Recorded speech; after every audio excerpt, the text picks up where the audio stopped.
June 23ஆம் தேதி Ukraine ராணுவம் அமெரிக்க தயாரிப்பு ATACMS ஏவுகணைகளை பயன்படுத்தி கிரிமியா மீது தாக்குதல் நடத்திய அதே நேரத்தில் அமெரிக்க விமானப்படையின் RQ-4 குளோபல் ஹாக் ஆளற்ற விமானம் ஒன்று கிரிமியாவுக்கு அருகே கருங்கடலுக்கு மேலே உள்ள வான் பகுதியில் பறந்து கொண்டிருந்ததாக ரஷ்ய ஊடகங்கள் தகவல் வெளியிட்டன. அது தொடர்பாக அமெரிக்க விமானப்படை அப்போது தகவல் எதையும் வெளியிடவில்லை. இப்போது பாதுகாப்புத்துறை வட்டாரங்களில் அந்த சம்பவம் தொடர்பாக சில விஷயங்கள் தெரிய வந்துள்ளன. அதன்படி ரஷ்ய ஊடகங்கள் வெளியிட்ட தகவல் சரியானதுதான். தாக்குதல் நடத்தப்பட்ட அதே நேரத்தில் அமெரிக்க விமானப்படையின் RQ-4 குளோபல் ஹாக் ஆளற்ற விமானம் ஒன்று அந்த வான் பகுதியில் பறந்து கொண்டிருந்தது. அது பற்றி மேலதிகமாக இப்போது தெரிய வந்துள்ள விவரங்களின்படி கிரிமியா மீது தாக்குதல் நடத்தப்பட்ட உக்ரைனின் ATACMS ஏவுகணை தாக்குதல்கள் RQ-4 குளோபல் ஹாக் ஆளற்ற விமானத்தின் மூலமே ஒருங்கிணைக்கப்பட்டன. உக்ரைனிலிருந்து கிரிமியாவை நோக்கி ஏவுகணைகள் ஏவப்பட்ட போது RQ-4B ஆளற்ற விமானம் யால்டாவுக்கு தெற்கே சுமார் 200 கிலோமீட்டர் தொலைவில் 56,000 அடி உயரத்தில் பறந்து கொண்டிருந்தது. யால்டா கிரிமியாவின் தெற்கு கடற்கரை நகரம் இப்போது ரஷ்ய ராணுவத்தின் கட்டுப்பாட்டில் உள்ளது. இந்த தகவல் கண்காணிப்பாளர்கள் மற்றும் ராணுவ ஆதாரங்கள் வழங்கிய தரவுகளின் அடிப்படையில் இப்போது உறுதி செய்யப்பட்டுள்ளது. உக்ரைன் ATACMS ஏவுகணைகளை ஏவுவதற்கு முன்பு RQ-4B ஆளற்ற விமானம் அதன் ரேடார் டிரான்ஸ்பாண்டரை சிறிது நேரத்துக்கு நிறுத்திவிட்டது. அதனால் அந்த விமானம் அந்த நேரத்தில் பறந்து கொண்டிருந்த இடத்தை ரஷ்ய ராணுவம் கண்டறிந்து கண்காணிப்பதற்கான முயற்சிகளை சிக்கலாக்கியது. சரி, உக்ரைனின் ஏவுகணை தாக்குதல்கள் அமெரிக்க விமானப்படையின் RQ-4 குளோபல் ஹாக் ஆளற்ற விமானத்தின் மூலம் ஒருங்கிணைக்கப்பட்டன என்று கூறுகிறார்களே. தரையிலிருந்து நடத்தப்பட்ட ஏவுகணை தாக்குதலை ஒரு ஆளற்ற விமானத்தில் இருந்து எப்படி ஒருங்கிணைக்க முடியும்? RQ-4 குளோபல் ஹாக் ஆளற்ற விமானத்தின் தொழில்நுட்பத்தின் மூலம் அது சாத்தியம்தான். அதை பார்ப்பதற்கு முன் இந்த ஒருங்கிணைப்பு ஏன் அவசியம் என்பதை கூறிவிடலாம். உக்ரைனின் தாக்குதல் இலக்குகள் கிரிமியாவில் உள்ள ரஷ்ய S-400 மற்றும் S-500 வான் பாதுகாப்பு சாதனங்கள். இந்த வான் பாதுகாப்பு சாதனங்களை உக்ரைன் எப்போதும் குறிவைக்கும் என்பது ரஷ்ய ராணுவத்துக்கு நன்றாகவே தெரியும். அதனால் தாக்குதல் நடக்காமல் இருப்பதற்காக அவர்கள் ஒரு தந்திரம் செய்கிறார்கள். அவற்றை 500 மீட்டர் தொலைவுக்குள் அடிக்கடி நகர்த்தி கொண்டிருப்பார்கள். 500 மீட்டருக்கு மேல் நகர்த்தினால் வான் பாதுகாப்பு சாதனத்தின் செட்டிங்களை மீண்டும் செய்ய வேண்டும். அதற்கு பல மணி நேரம் எடுக்கும். அதுவரை வான் பாதுகாப்பு சாதனம் இயங்காது. ரஷ்ய S-400 மற்றும் S-500 வான் பாதுகாப்பு சாதனங்கள் இரண்டுமே மொபைல் வான் பாதுகாப்பு சாதனங்கள். அதன் அர்த்தம் அவை வாகனங்களில் பொருத்தப்பட்டிருக்கும். அதனால் அவற்றை மிகச் சுலபமாக நகர்த்த முடியும். ATACMS ஏவுகணைகள் குறிப்பிட்ட இலக்கு ஒன்றை தாக்க வேண்டுமென்றால் அந்த இலக்கின் சரியான புவியியல் அமைவிடம் தெரிய வேண்டும். அதனால் நிலையான இலக்குகள் மீது, உதாரணமாக ஒரு விமான தளத்தின் ஹேங்கரை சுலபமாக தாக்க முடியும். காரணம், அவற்றை நகர்த்த முடியாது. புவியியல் அமைவிடம் எப்போதும் மாறாது. மொபைல் வான் பாதுகாப்பு சாதனங்களை நகர்த்திவிட்டால் புவியியல் அமைவிடம் மாறிவிடும். அதனால்தான் உக்ரைன் கடந்த காலத்தில் கிரிமியாவில் ரஷ்ய வான் பாதுகாப்பு சாதனங்கள் மீது நடத்திய தாக்குதல்களின் போது ATACMS ஏவுகணைகளில் கொத்துக்குண்டு வெடிப்பு முனையை பயன்படுத்தினார்கள். கொத்துக்குண்டு வெடிப்பு முனை என்பது ஏவுகணை வானில் வெடித்து சிறு சிறு குண்டுகளை ஒரு தரைப்பகுதி முழுவதும் விசிறிவிடும். அதில் சிறிய சிறிய குண்டுகள் வான் பாதுகாப்பு சாதனத்தில் போய் விழும். அது அந்த வான் பாதுகாப்பு சாதனங்களை அழிக்காது, அதிகபட்சம் சேதப்படுத்திவிடும். வான் பாதுகாப்பு சாதனங்களை முழுமையாக அழிக்க வேண்டுமென்றால் ஏவுகணை முழுமையாக வான் பாதுகாப்பு சாதனத்தின் மீது வீழ்ந்து வெடிக்க வேண்டும். அதற்குத்தான் ஒருங்கிணைப்பு தேவைப்படுகிறது. அந்த ஒருங்கிணைப்பைத்தான் RQ-4 குளோபல் ஹாக் ஆளற்ற விமானத்தின் மூலம் செய்திருக்கிறார்கள்.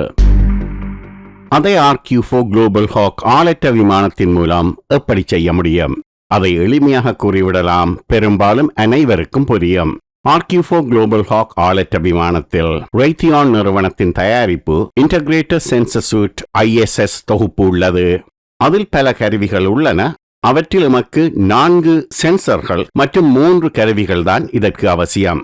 அந்த 3 கருவிகளில் ஒன்று SAR ரேடார், மற்றது எலக்ட்ரோ ஆப்டிக்கல் எனப்படும் EO, தெர்மோகிராஃபிக் கேமரா IR. இவ்வளவும் போதும் ஒருங்கிணைப்பு செய்வதற்கு. EO அல்லது IR கருவிகள் SAR ரேடாருடன் ஒரே நேரத்தில் செயற்பட முடியும். 4 சென்சார்களில் ஒவ்வொரு சென்சாரும் பரந்த பகுதி தேடல் படங்கள் மற்றும் உயர் தெளிவு திறன் கொண்ட ஸ்பாட் பயன்முறையை ஸ்பாட் மோடை வழங்குகிறது.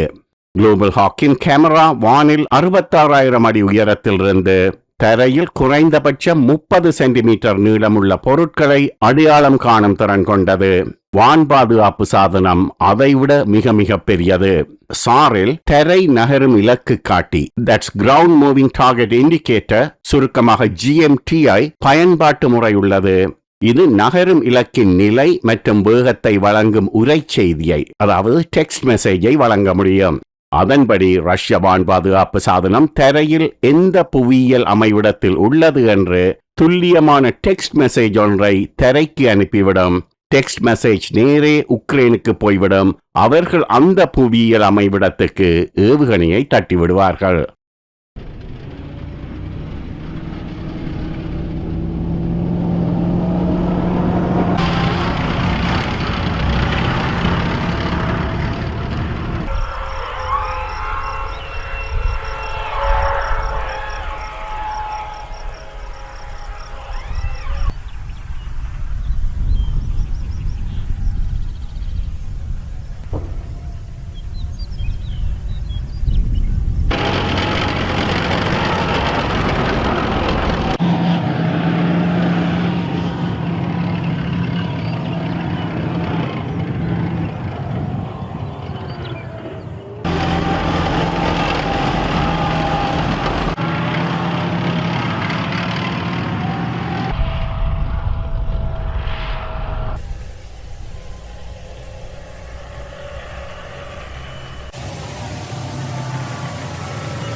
அந்த தாக்குதலின் போது கிரிமியாவில் உள்ள 4 இலக்குகள் மீது ATACMS ஏவுகணைகளை உக்ரைன் ஏவியது.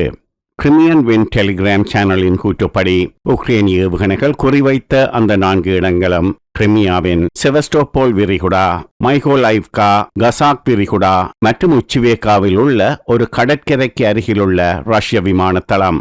அந்த விமானத்தளத்தின் மேல் ஒரு ஏவுகணை இடைமறிக்கப்பட்டது.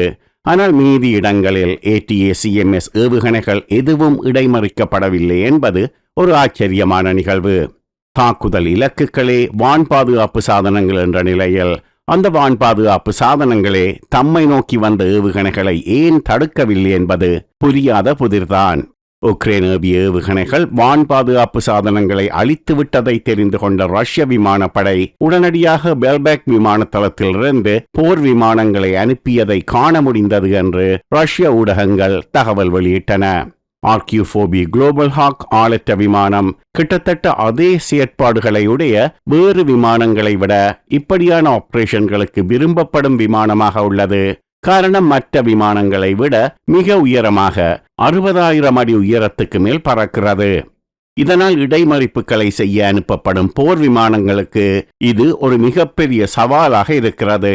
உக்ரைனின் ஏவுகணை தாக்குதலை ஒருங்கிணைத்த RQ-4B குளோபல் ஹாக் ஆளற்ற விமானம் இத்தாலியின் மத்தியதரை கடல் நகரம் சிசிலியில் உள்ள அமெரிக்க தளத்திலிருந்து புறப்பட்டு கருங்கடல் வான் பகுதிக்கு சென்றது.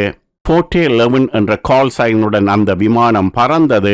ஆபரேஷன் முடிந்ததும் பத்திரமாக தளம் திரும்பியது.